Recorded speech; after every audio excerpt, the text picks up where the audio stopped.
নমস্কার বন্ধুরা, welcome to my channel talking sports. তো বন্ধুরা, এই মরশুমে আইএসএল আদৌ ঠিক সময় শুরু হবে কিনা তা নিয়ে তৈরি হয়েছিল কিছুটা অনিশ্চয়তা। তবে সেই অনিশ্চয়তা যেন দলগুলোকে কোনোভাবেই আটকে রাখতে পারেনি, কারণ প্রতিটি ক্লাবই মরশুমের আগে নিজেদের শক্তি বাড়াতে একের পর এক বড় বড় সাইনিং করেছে। বিদেশি তারকা থেকে শুরু করে দেশি প্রতিভা সবাইকে নিয়ে তৈরি হচ্ছে নতুন সব সমীকরণ। সমর্থকদের কাছে প্রশ্ন একটাই, কি হবে এবারের মরশুমের গেম চেঞ্জার? কারা বদলে দেবে পুরো ম্যাচের চিত্র? সেই প্রশ্নের উত্তর খুঁজতে আজকের এই ভিডিওতে আমরা দেখে নিব এবারের মরশুমের সবচেয়ে আলোচিত 5টি সাইনিং, যাদের পারফরম্যান্স নির্ধারণ করে দিতে পারে পুরো লিগের ভাগ্য। সবার প্রথমে রবসন রবিনহো, বসুন্ধরা কিংস থেকে Mohun Bagan super giant. Bangladesh premier লিগে বসুন্ধরা কিংসের আধিপত্যের অন্যতম কারিগর ছিলেন ব্রাজিলিয়ান উইঙ্গার রবসন রবিনহো। তার খেলার ধরনে আছে গতি, নিখুঁত ড্রিবলিং আর তীক্ষ্ণ ফিনিশিং, যা আরবে প্রতিপক্ষের ডিফেন্ডারদের জন্য দুঃস্বপ্নে পরিণত করেছে। ফ্লুমিনেন্স থেকে শুরু করে বিভিন্ন ব্রাজিলিয়ান ক্লাবে খেলার অভিজ্ঞতা তাকে আরও পরিণত করেছে। এবার মোহনবাগানের সবুজ মেরুন জার্সিতে জেসন কামিন্স আর জেমি ম্যাকলারেনের সঙ্গে আক্রমণ ভাগে ভয়ঙ্কর ত্রিমূর্তি করে তুলতে চলেছেন Robson Robinho.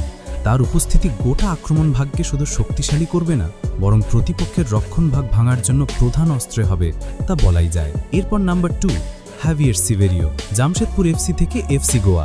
Spanish striker Javier Siverio ইতিমধ্যেই আইএসএলে নিজেকে প্রমাণ করেছেন।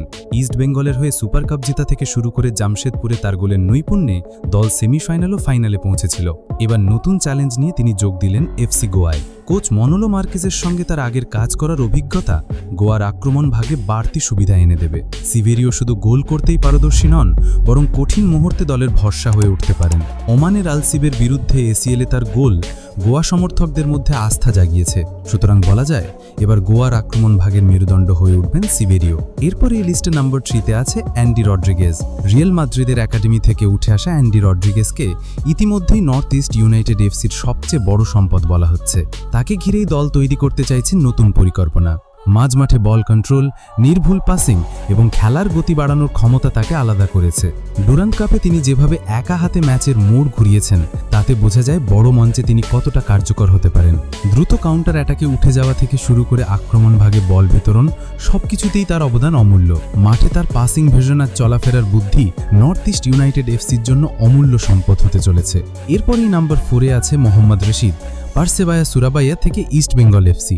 ইস্ট বেঙ্গলের গত কয়েক মরশুমের সবচেয়ে বড় সমস্যাগুলির মধ্যে অন্যতম ছিল মাঝমাঠে বল কন্ট্রোল করা। সেই ঘাটতি পূরণে এসেছে ফিলিস্তিনি মিডফিল্ডার মোহাম্মদ রশিদ।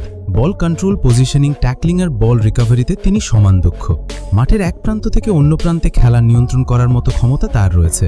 ডুরান্ট কাপে তিনি ইতিমধ্যে প্রমাণ করেছেন কিভাবে মিডফিল্ডের নিয়ন্ত্রণ নিজের হাতে নিতে হয়। তার উপস্থিতি শুধু মাঝমাঠে ভারসাম্য আনে এমনটা না, বরং দলের সামগ্রিক পারফরমেন্সকে এক ধাপ এগিয়ে নিয়ে গেছে। ইস্ট বেঙ্গলের নতুন রূপ গড়ার জন্য মোহাম্মদ রশিদকে তাই মূল স্তম্ভ হিসেবেই দেখা হচ্ছে।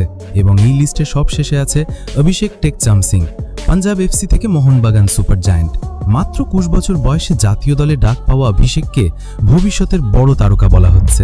তার জন্য একাধিক ক্লাব প্রতিযোগিতায় নেমেছিল, কিন্তু শেষমেশ তাকে দলে নিয়ে নেয় মোহনবাগান সুপার জায়ান্ট। অভিষেকের সবচেয়ে বড় শক্তি তার বহুমুখিতা। ডান এবং বাঁ দুই প্রান্তেই খেলতে পারেন তিনি। এর ফলে দলের অন্যান্য আক্রমণাত্মক খেলোয়াড় যেমন আশিস রায়, মনবীর সিং ও লিস্টন কোলাসুরা আরও স্বাধীনভাবে খেলতে পারবেন। যদিও ডুরান্ট কাপে তিনি সেরা ফর্মে ছিলেন না, তবুও সময়ের সাথে সাথে তার পারফরমেন্স বাড়বে বলেই ধারণা করা হচ্ছে। সময়ের সাথে সাথে তিনি দলের রক্ষণ ভাগে এক নির্ভরযোগ্য খেলোয়াড় হয়ে উঠবেন। তো বন্ধুরা, তোমাদের কি মনে হয় কে হতে পারে এই মরশুমের গেম চেঞ্জার প্লেয়ার? নিচে কমেন্টে জানাতে ভুলো না। আর ভিডিওটা ভালো লাগলে লাইক, শেয়ার আর সাবস্ক্রাইব করে দিও।